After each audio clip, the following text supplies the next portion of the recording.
बिस्मिल्लाहिर्रहमानिर्रहीम। अस्सलाम वालेकुम स्टूडेंट्स। आज हमारे पास टॉपिक है कुरान का, जिसमें आज हम इसमें डिस्कस करेंगे बेसिक या फंडामेंटल प्रिंसिपल्स। ये बड़ा ही इंपॉर्टेंट क्वेश्चन है जो कुरान के हवाले से आता है। लेकिन एक और क्वेश्चन है जिसमें Quran as a source of law वो पूछ लेता है एग्जामिनर।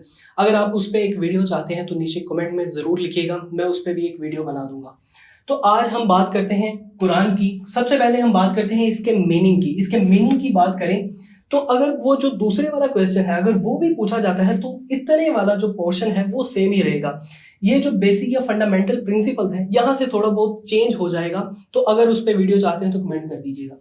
उसके बाद मीनिंग, सबसे पहले कुरान का मतलब क्या है। कुरान जो वर्ड है वो एक वर्ड पूरा से निकला है, पूरा, जिसका मतलब होता है टू रीड, मतलब कोई एक चीज जिसे पढ़ा जाए या फिर सिर्फ पढ़ना, इसका मतलब है कुरा। उसके बाद हम बात करते हैं इंट्रोडक्शन की। कुरान के इंट्रोडक्शन की बात करें तो ये एक ओरिजिनल और प्राइमरी सोर्स है, एक प्राइमरी या ओरिजिनल सोर्स है इस्लामिक लॉ का। इसके अगर रूल्स की बात की जाए तो इसमें सोशियो इकोनॉमिक आ जाते हैं। सोशियो इकोनॉमिक मतलब जो इकोनॉमिक के रिलेटेड होते हैं, या फिर इसमें पॉलिटिकल आ जाते हैं, या फिर अगर बात करें मोरल आ जाते हैं। मतलब इसमें हर तरह के रूल्स मौजूद हैं। इंसान के लिए जो ज़रूरी रूल्स हैं वो हर चीज़ इसमें मौजूद है। इसमें कमांडमेंट्स आ जाती हैं, यानी कमांडमेंट्स क्या होते हैं, ऑर्डर्स होते हैं। इसमें ऑर्डर्स आ जाते हैं, या फिर सेंक्शंस आ जाती हैं, या फिर इसमें और भी बड़ा कुछ ऐड हो सकता है, ऑर्डर्स, सेंक्शंस, या फिर रेमेडीज। यहां तक कि इसमें हर चीज का प्रोसीजर मौजूद होता है, जैसे कि मैरिज का प्रोसीजर हो गया, या फिर डाइवोर्स का हो गया, या फिर हमने ज़कात देनी हो, ज़कात का हो गया।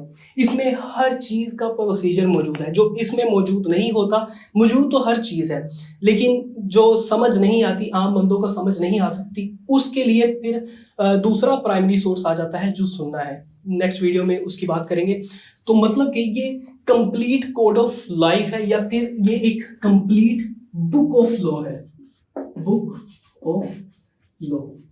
इसमें हर चीज मौजूद है, चाहे वो कानून के हवाले से हो या फिर इंसान की जिंदगी के हवाले से।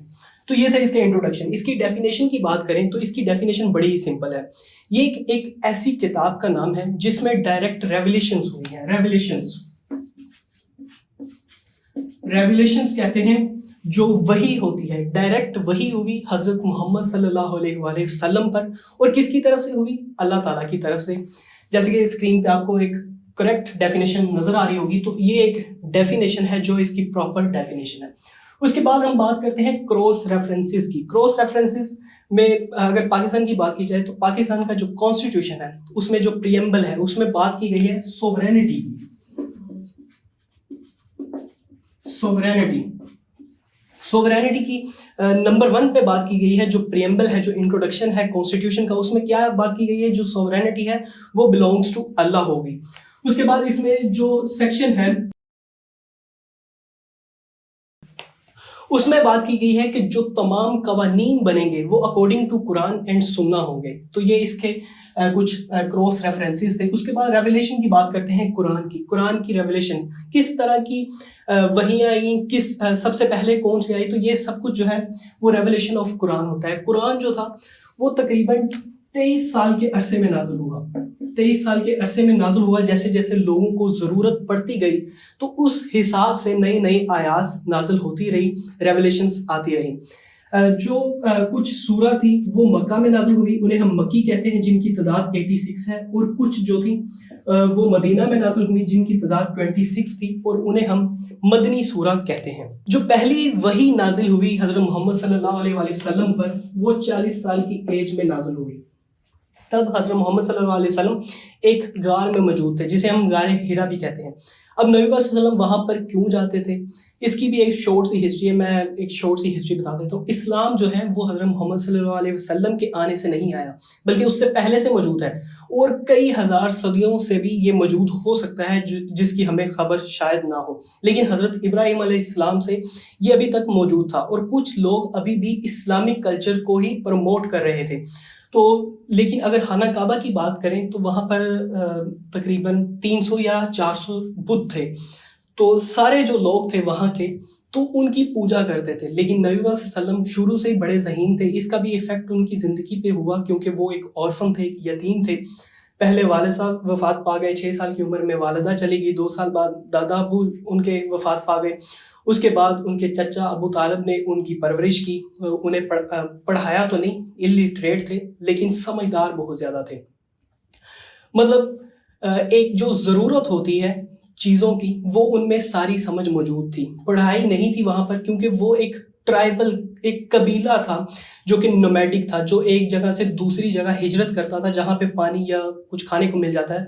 तो इस तरह से वो थे। तो नबी वसल्लम 8 साल की उम्र में अपने चचा हज़रत अबू तालिब के पास आ गए, जहाँ पर उन्हें भेड़ें चरानी पड़ी। वहाँ पर जो एनवायरनमेंट था बड़ा ही सख्त था, बहुत ज़्यादा धूप थी और रेत का आपको पता है, तो इस तरह का एनवायरनमेंट था। वहाँ पर उन्होंने बड़ी चीज़ें सीखी। तो इस वजह से उनकी थोड़ी मेंटेलिटी चेंज हो गई थी कि ये जो 400 बुत हैं या 300 बुत हैं, ये हमारे खुदा नहीं है। तो इस वजह से वो गार में जाते थे, जिसे हम गारे हिरा कहते हैं, वहाँ पे जाके तन्हाई में बैठते थे। तो जब वो तन्हाई में बैठते थे और 40 साल के हुए, तब वहाँ पर पहली रेवोल्यूशन आई और हज़रत जिब्राईल अलैहिस्सलाम पहली वही लेकर आए, जिसकी जो आयत थी वो सूरत अलग से थी। सूरत अलग से थी, जिसमें क्या बोला गया था, जिसमें एक आयत थी सबसे पहले जो क्या थी, read in the name of Lord who create man from a clot. मतलब कि पढ़ो अपने रब के नाम से जिसने इंसान को पैदा किया एक लोथड़े से या एक खून के लोथड़े से। ये पहली रेवोल्यूशन थी जो आई। ये सारा कुछ आपने रेवोल्यूशन ऑफ कुरान में लिख देना है। उसके बाद नेम्स ऑफ कुरान। कुरान के वैसे तो बहुत ज्यादा नेम्स हैं, बहुत ज्यादा नाम हैं, तकरीबन 55 के करीब नाम हैं, लेकिन आप यहाँ पर 4-5 ऐड कर सकते हैं। जैसे कि ये अल किताब है, अल किताब है, अल नूर है, अल नूर है, और अल फुरकान है, अल फुरकान इसे कह सकते हैं।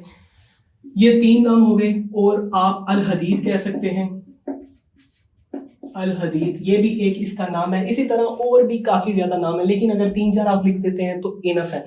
उसके बाद हम आते हैं अपने बेसिक क्वेश्चन की तरफ, जिसमें बेसिक एंड फंडामेंटल प्रिंसिपल्स हैं। सबसे पहले डायरेक्ट प्रिंसिपल्स और फिर इनडायरेक्ट प्रिंसिपल्स।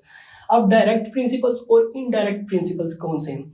डायरेक्ट प्रिंसिपल्स ऐसे प्रिंसिपल्स जिन पे कुरान ने डायरेक्टली बात की है, खुद बात की है, लेकिन और इनडायरेक्ट जो लेजिस्लेशन है या प्रिंसिपल्स हैं, उसमें क्या है कि कुरान ने डायरेक्ट बात नहीं की, लेकिन हदीस में वो मौजूद है या सुन्ना में वो मौजूद है। सबसे पहले डायरेक्ट प्रिंसिपल्स की बात करते हैं, जिसमें नंबर 1 पे हम बात करते हैं कत्ल की। Do not kill a soul which has made sacred by Allah except through the due process of law. इस आयत में क्या कहा गया है? इसमें यही बोला गया है कि किसी भी जान को नाहक कत्ल ना करो, जहां पर वाजिब हो, जहां पर कानून कहे। जैसे किसी ने किसी दूसरे बंदे को कत्ल कर दिया तो वहां पर किसास वाजिब हो गया, या फिर किसी शादीशुदा बंदे ने जिना किया, एडल्ट्री की, तो उसके बाद भी वहां पर उसकी जो डेथ है वो वाजिब हो गई। वहां पर आप जान ले सकते हैं, क्योंकि वो कानून के तहत है। लेकिन नाहक किसी जान को कत्ल ना करो, ये इस हदीस में बोला गया है। और ये है पहला प्रिंसिपल कत्ल का, लॉ ऑफ इनहेरिटेंस। इनहेरिटेंस क्या होता है कि जो बाप या फिर कोई रिलेटिव होता है, उसकी जो प्रॉपर्टी होती है वो उसकी वफात के बाद उसके बच्चों को ट्रांसफर हो जाती है। कुरान इस पे क्या कहता है? कुरान कहता है from what is left by the parents and those nearest related. जो पेरेंट्स या फिर जो कोई रिश्तेदार थे, करीबी रिश्तेदार थे, उन्होंने जो कुछ भी छोड़ा है, there is a share for men and a share for women. वहां पर एक शेयर है औरतों के लिए और मर्दों के लिए। Whether the property be small और लार्ज आर डिटर्मिनेट शेयर। चाहे प्रॉपर्टी छोटी हो या प्रॉपर्टी बड़ी हो, जो शेयर है वो फिक्स्ड है। मिसाल के तौर पर यहाँ पर एक मिसाल लेते हैं। मिसाल के तौर पर एक बंदा है, एक्स उसका नाम है, और उसकी एक बीवी है, 2 उसके लड़के मतलब बच्चे जो हैं वो मेल हैं, और एक बेटी है, एक फीमेल है।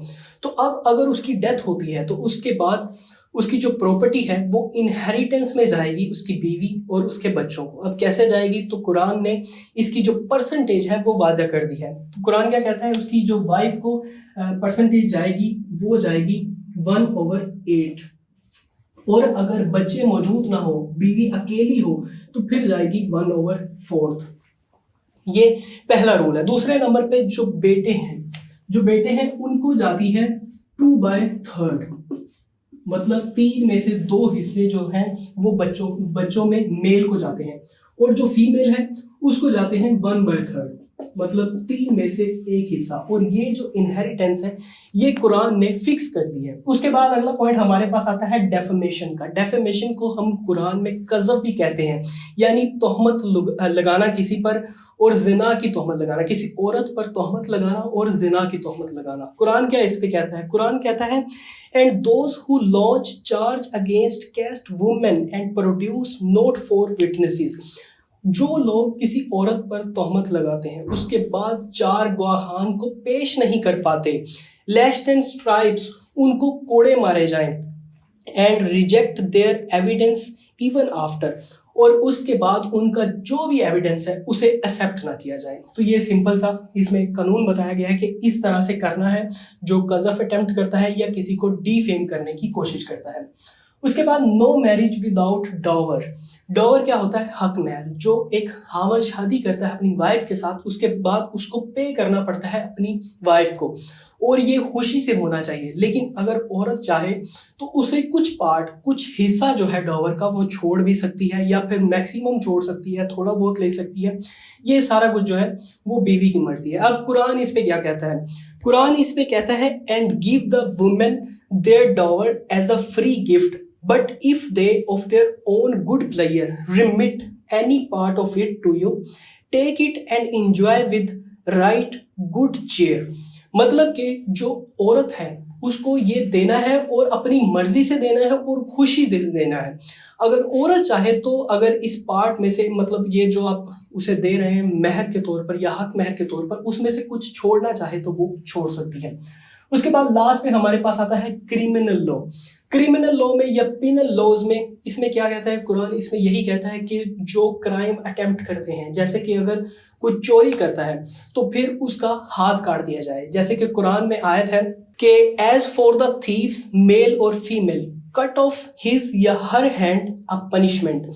चाहे कोई मर्द हो या चाहे कोई औरत हो, अगर वो चोरी करते हैं, अगर वो कोई चीज चुरा लेते हैं तो उसका हाथ काट दिया जाए, चाहे वो मर्द हो या चाहे औरत। उसके बाद हमारे पास आते हैं इनडायरेक्ट लेजिस्लेशन, जिसके जो अहादीस में वो मौजूद हैं।